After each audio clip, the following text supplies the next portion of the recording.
On Thursday, U.S. President Donald Trump ordered the release of 2,800 documents related to the 1963 assassination of President John F. Kennedy.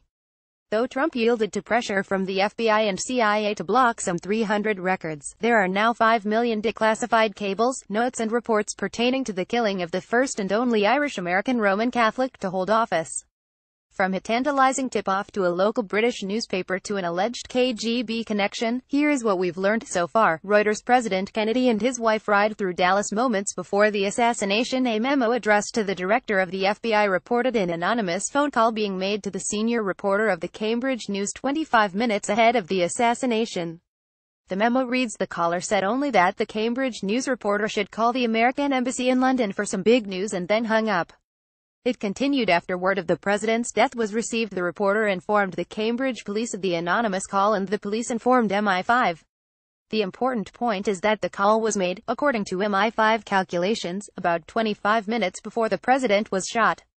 CBS Photo Archive via Getty Images. CBS News anchor Walter Cronkite announces the assassination of JFK in 1978. A team of investigators traveled to Cuba where they met with Fidel Castro.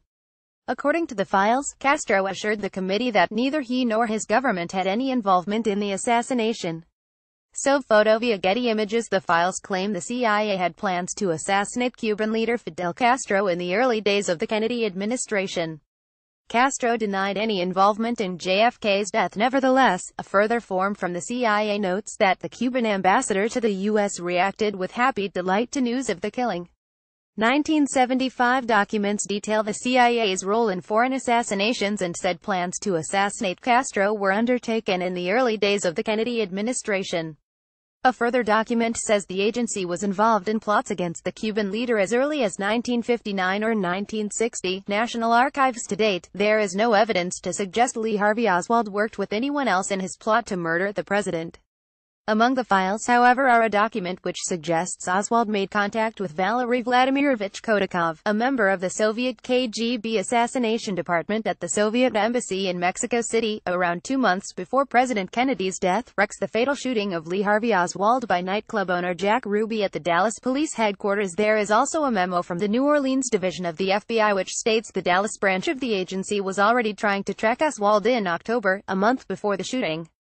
Dated 100-2563, it indicated an agent would maintain contact with Cuban sources for information relating to the pro-Castro Fair Play for Cuba committee which the 24-year-old was a member of. Another memo revealed the FBI had warned police of a death threat against Oswald, prompting agency director J. Edgar Hoover to write, "We at once notified the chief of police and he assured us Oswald would be given sufficient protection." Donald Yerbrick via Getty Images. Oswald's police mugshot in the 24th of November 1963 document originally marked secret. Hoover said there is nothing further on the Oswald case except that he is dead. Last night, we received a call in our Dallas office from a man in a calm voice saying he was a member of a committee organized to kill Oswald. Hoover called the failure to protect Oswald inexcusable. He added, "The thing I am concerned about is having something issued so that we can convince the public that Oswald is the real assassin." Bettman via Getty Images. FBI Director J. Edgar Hoover said the failure to protect Oswald was inexcusable. Oswald, a former Marine, was shot dead in the basement of the Dallas Police Department 2 days after the assassination by nightclub owner Jack Rubenstein, also known as Jack Ruby. Jack Ruby. Dallas nightclub owner Jack Ruby shot Oswald in the abdomen at point-blank range as he was being escorted to the county jail. The event was witnessed by millions of Americans on live TV. Ruby insisted his great grief over Kennedy's murder had caused him to suffer psychomotor epilepsy and unconsciously shoot Oswald, but he was convicted of murder in 1964 and sentenced to death.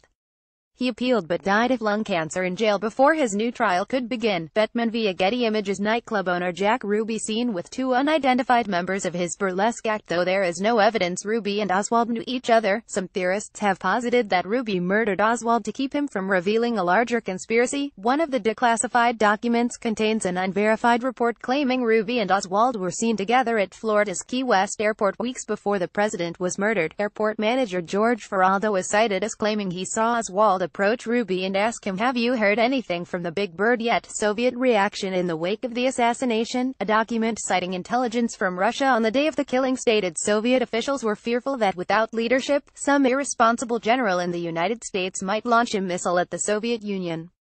It was the further opinion of the Soviet officials that only maniacs would think that the left forces in the United States, as represented by the Communist Party, USA, would assassinate President Kennedy.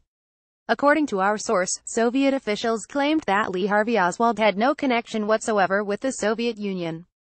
They described him as a neurotic maniac who was disloyal to his own country and everything else. Bettman via Getty Images. A 1964 White House portrait of President Lyndon B. Johnson, who took office after Kennedy was killed. A further FBI report cites an informant as claiming white supremacist group the Ku Klux Klan had documented proof that President Lyndon B. Johnson was formerly a member of the Klan in Texas during the early day of his political career. The document cuts off there, with no sign of such evidence. Sex parties. A 1960 document lists a high-priced Hollywood call girl and close friend of private detective Fred Otesh, who has been convicted of horse race fixing.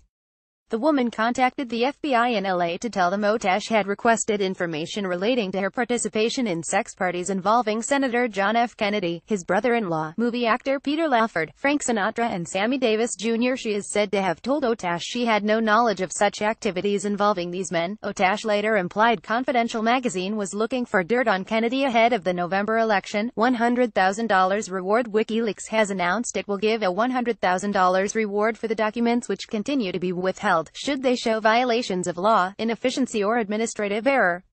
More news for John F. Kennedy. Lee Harvey Oswald. KGB suggest a correction.